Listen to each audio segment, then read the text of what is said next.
పవిత్ర రంజాన్ మాసంలో ముస్లిం మైనార్టీ సోదరులు అనుచరులకు తెలియకోకుండా ఇఫ్తార్ విందులు కూడా ఇచ్చేదానికి అర్హత లేదని చెప్పేసి మరొక్కసారి ఇప్పుడు ఉండే లోకల్ లీడర్ గారు తెలియజేయడం జరుగుతుంది. అంటే పెద్ద లీడర్లకు తెలుసో లేదో తెలియదు కానీ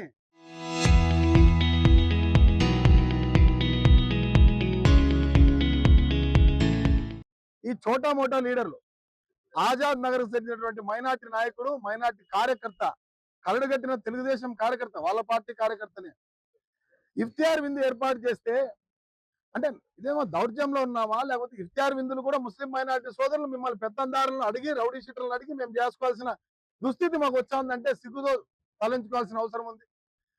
ఈ రోజు అందరూ చూస్తుండగానే మాకు తెలియకోకుండా ఇఫ్తియార్ విందులు సందులో ఎలా ఏర్పాటు చేస్తామని చెప్పేసి మా పిల్లవాడిని నిన్న పిలిచి నానా బూతులు తిడుతూ మ్యాన్ హ్యాండ్లింగ్ చేసి కాళ్ళు కూడా పట్టించుకున్నాడంటే వాడెవడో ఏం పేరు అని పేరు కాదు, వాడెవడు మధు, రాయల మధు అంట. అదే ఒకసారి నువ్వు కార్పొరేటర్ గా దొంగ ఓట్లతో గెలిచినంత మాత్రం నువ్వు పెద్ద పాలగాను అనుకుంటాడావా? రా మగో నువ్వు అయితే రా చూసుకుందాం అంటే నువ్వు ఒకసారి కార్పొరేటర్ అయితే పెద్ద నీ వెనక ఒక 20 మంది మనుషులు తిరుగుతానే నువ్వు దెంగేసిన దొంగ సొమ్ముతో ఈరోజు 20 మందిని కాబట్టి 40 మందిని తిప్పుకుంటావు. మేము ఎవరు అవసరంలే, మేము మైనార్టీల మధ్య కలిసే ఉన్నాం అంటే మా పిల్లలు నువ్వు భయపడిస్తావా? నువ్వు కాళ్ళు పట్టించుకుంటా అంత పెద్ద మగోనివే రా ఈరోజు చూస్తాం నీ కథ ఏందో. మేము ఎక్కడికి అవసరం లే, నీ ఇంటికాడికే వస్తాం, నీ ఇంటిని ముట్టడిస్తాం బిడ్డ చెప్తాన్నాం. మైనార్టీలు అంతా అంత చులకన కాదు, ఇఫ్తియార్ ఇచ్చేదానికి నీకు అడిగి చెప్పాలనా? మేమంత పెద్ద పాలే కానివే. ఈ రోజు యూజేఎస్ తరఫున, కాంగ్రెస్ పార్టీ తరఫున ప్రశ్నిస్తున్నాం. ఇఫ్తియార్ విందు ఎవరన్నా ఇచ్చుకోవచ్చు, డబ్బున్నోడు ఉన్నో రకంగా ఇచ్చుకుంటా, లేనోడు లేని రకంగా ఇచ్చుకున్నా, మసీదుల్లో ఇచ్చుకుంటా. ఈ రోజు ఇఫ్తియారు సైరీ అనేది ముస్లింలకు ఆనవాయితీ కూడా, ఎవరికి చెప్పాల్సిన పనిలే. ఈ రోజు మసీదులో ఇఫ్తియార్ ఉంది లేకుంటే సైరీ ఉందంటే చెప్పగానే పిలవగానే మసీద్ జమాత్ అంతా కూడా మైనార్టీ సోదరులే కాదు నాన్ మైనార్టీస్ కూడా ఇఫ్తియార్ ఉందంటే పోయి నిబద్ధతతో ఆడ భోజనం చేసి వస్తారు. అట్లాంటి ఇఫ్తియార్ పవిత్రమైన మాసంలో నువ్వు ఒక రౌడీ షీటర్ గా నువ్వు దొంగవి.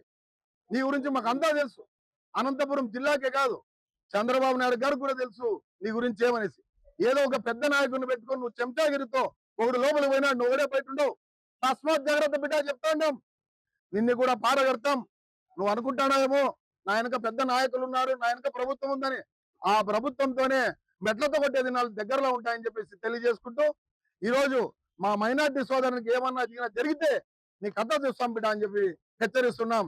ఆ మధుని ఎవడైతే డాక్టర్ మధు అని వేసుకుంటున్నావు చూస్తాం నీ కథ ఏందో అని చెప్పేసి మైనార్టీ సోదరుల ద్వారా నీకు తెలియజేస్తున్నాం. మైనారిటీల పైన దౌర్జన్యాలు జరుగుతుంటే మేము వెనకలు వేసుకొని వచ్చి తెలుగుదేశం కార్యకర్తగా, తెలుగుదేశం లీడర్గా వెనకేస్తూ వస్తూ ఉన్నాం.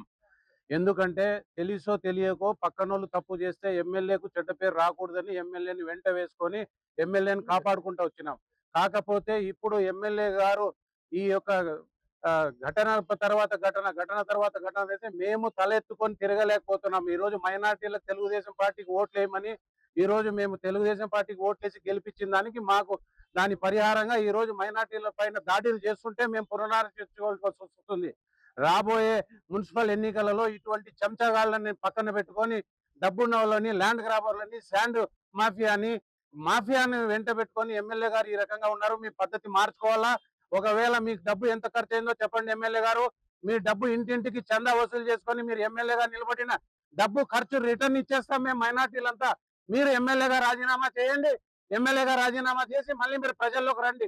లేదా మీ వాళ్ళని ఎవరైతే మా మైనార్టీ నాయకుడిని ఇఫ్తియార్ పెడుతుంటే మీ అఫీషియల్ ప్రోగ్రామ్ లో అతని ఇంటికి ఇఫ్తియార్ విందుకు ఎమ్మెల్యే గారు వస్తారని ప్రకటించిన తర్వాత ఒక వార్డు కార్పొరేటర్ ఆ మైనార్టీ ఇంటికి పోకూడదని చెప్పి వాడిని టార్చర్ పెట్టి వాడి ఇంటికి వచ్చి నా వార్డు నేను ఈ సామ్రాజ్యానికి నేను అధిపతిని ఈ వార్డుకి అని చెప్పి ఈ అధిపతి సామ్రాజ్యం ఏంది అతని కాళ్ళు పట్టించుకుంటారు. ఒక మైనార్టీ లీడర్ ను పిలుచుకొని ఇంటికాడ కాళ్ళు పట్టించుకుంటే వాడు అగౌరవం పడలేక ఈ రోజు మందు తాగితే వాళ్ళ పెళ్ళాం బిడ్డలు ఎవరు వాళ్ళకి సాగుతారు? ఎవరు వాళ్ళ న్యాయం చేస్తారు?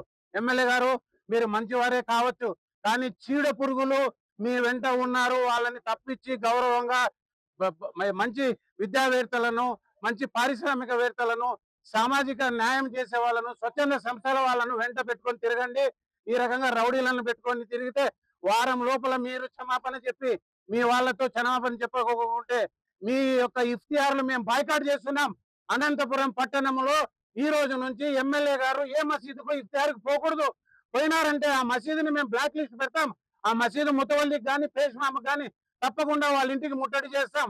ఈ రోజు నుంచి ఇఫ్తార్కు నువ్వు పెట్టిన మైనార్టీ ఇఫ్తార్ను నువ్వు తిరస్కరించినావు కాబట్టి నీ అనంతపురం పట్టణంలో ఎమ్మెల్యే గారు వచ్చిన ఏ ఇఫ్తార్ కూడా జరగకూడదని సభాముఖంగా తెలియజేసుకుంటున్నాను.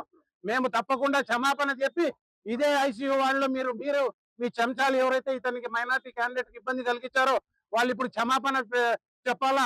మీరు కాళ్ళు పట్టించుకున్నారు, మీ వాళ్ళు కూడా కాళ్ళు పట్టించుకునేదానికి ఈ యొక్క సమస్యని ఉధృతం చేస్తాం. ఎస్పీ గారు కూడా తప్పకుండా ఆయన పైన మాకు నమ్మకం ఉంది. ఎందుకంటే గతంలో ఆయన మంచి చర్యలు తీసుకున్నారు. ఇప్పుడు ఈ విషయంలో కూడా ఒక మధు అనే కాదు, మధు బయటపడింది ఈ రోజు. ఈ విషయంలో మధు పడ్డారు. ఇట్లాంటి 10-15 మంది మధులు మీ అంటూ ఉన్నారు. దయచేసి ఎమ్మెల్యే గారు నేను మీ యొక్క శ్రేయభిలాషిని. ఇప్పుడు మీరు వెంటనే మీ పద్ధతి మార్చుకోకుంటే, మీ యొక్క ఫాలోయర్స్ పద్ధతి మార్చుకోకుంటే ఇబ్బంది పడతారు. తద్వారా మాకు మా తెలుగుదేశం పార్టీకి కూడా చాలా ఇబ్బందికరంగా మారేటట్లుంది మన సంస్థాగత ఎన్నికల్లో. కాబట్టి తస్మత్ జాగ్రత్త. మీరు తప్పకుండా ఈ యొక్క సమస్యని పరిష్కారం చేయాలా, క్షమాపణ చెప్పాలని సభాముఖంగా కోరుతున్నాను. Local to global news at your finger tips. మీ చేతిలో ఒక ఆయుధం. Download R TV app. Media legend Ravi Prakash is back.